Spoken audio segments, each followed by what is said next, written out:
Mickey Meehan for UCCS Athletics. I'm here with head women's basketball coach Lynn Plett. Now, Coach, you guys opened up the 2019 portion of your season at home. You hosted Dixie State on Friday. You walked away with a 59-54 victory, led by a second-half surge from your team. Comments on the game? It was a tough matchup for us because they are pretty much guard-oriented, and so they virtually had 5 perimeter players on the court all the time, and so the tough part of that was our matchups defensively to make sure that we could contain them. Beginning of the game, we didn't do a very good job of that because their point guard was very successful at penetrating to the basket and creating shots for herself as well as for her teammates. And then we got a little bit better at that and kind of mixed up a little bit of a zone type approach to try to stop some of that penetration, and that seemed to work at times, but it was still kind of one of those games for at least the first half where it kind of went back and forth. And then in the third period, we played much better and more consistently on both ends of the floor, and Maddie Gala had a really great shooting night. And really got rolling in the second half and hit some really big shots for us to kind of push on the offensive end and do some really good things for us too. And then it became a close game at the end, and we ended up making some pretty good plays at the end, which kind of allowed us to kind of take control in the last couple of minutes. You mentioned Maddie Gala. She hit 18 points to end the night. Pretty big weekend for her. Moving on, you played Westminster on Saturday. It was a 75-60 loss. It just looks like a bad start you guys couldn't overcome. The Griffins had a 29-17 lead after the first.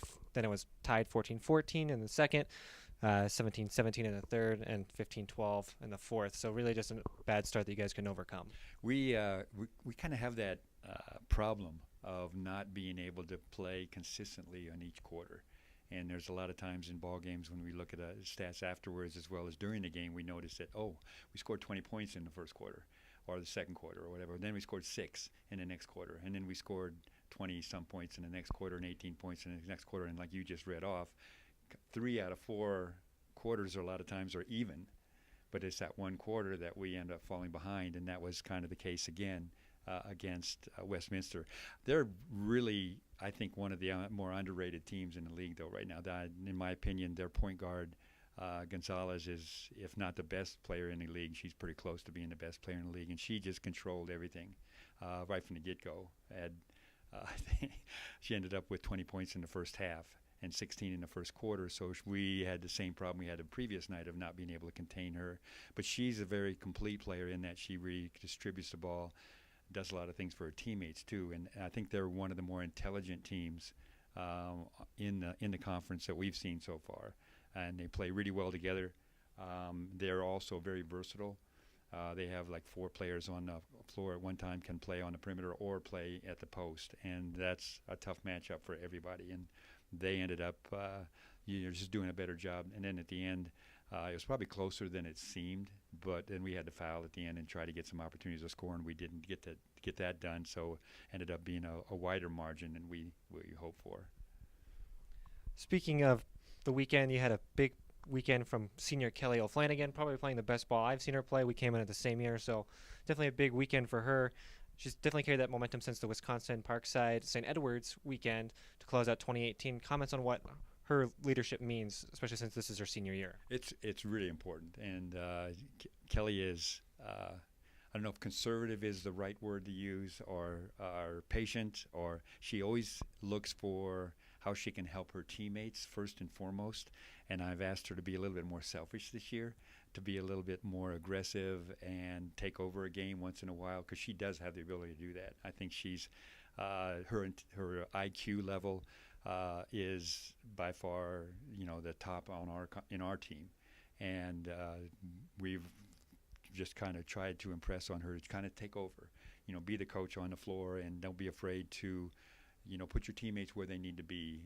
But on the other hand, be a little more aggressive for yourself. Look for the opportunities to score. And as of late, especially since we've come back from Christmas, and even a couple of games right before Christmas, it seemed like she started to feel a little bit more confident with herself and doing some things a little bit more aggressively and a little bit more looking for her own opportunities to score. And that's really important for us, for her to do that. And it's what our hope and my hope for her is that too, that she continues to do that, and and does some things in her senior year that she really feels good about her senior year. That's really our goal every year, is to try to have the seniors play as well as they possibly can, not necessarily statistically, but have the best year of their career from the standpoint of the team success and for their contributions to the team. Well, since you've been here, we can certainly talk about that with all sorts of seniors. Tori Fisher, for one, Shayna last year. Hopefully, we'll see that continue for Kelly. Now, you're heading on the road this next weekend. Fort Lewis and Adams back on the road.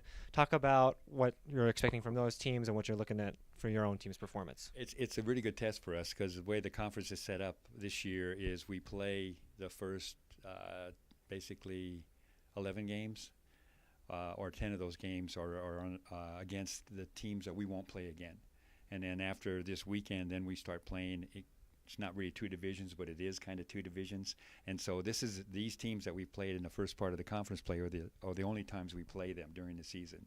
So it's really important for us to do as well as we can from that standpoint, because we don't get another chance to play these teams. So these are the last two games of that sequence, and so for us to play them on the road is really important, because it's always tougher in this sport for some reason to play on the road, it seems like, than it is at home. And so it's really important for us to go up and play both of these teams really well.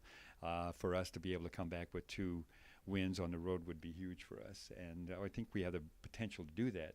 We just need to make sure that we're playing good team basketball. We've got some injuries right now, and we're going through some flu situations too, since Colorado is one of the top states in the country that's suffering from flu issues this year. We are not an exception to that on our team too. So hopefully we can get some people healthy again from that standpoint and from the injury standpoint, and be a little bit more fully forced in these 2 games this weekend. Definitely hoping for that deeper bench. It's something that you look for with your team needing everyone to step up. So you'll go ahead and catch them on action on the road. You can find the stream on GoMountainLions.com. Coach, thanks for joining us. It means a lot. Fans, thanks for tuning in, and go Mountain Lions.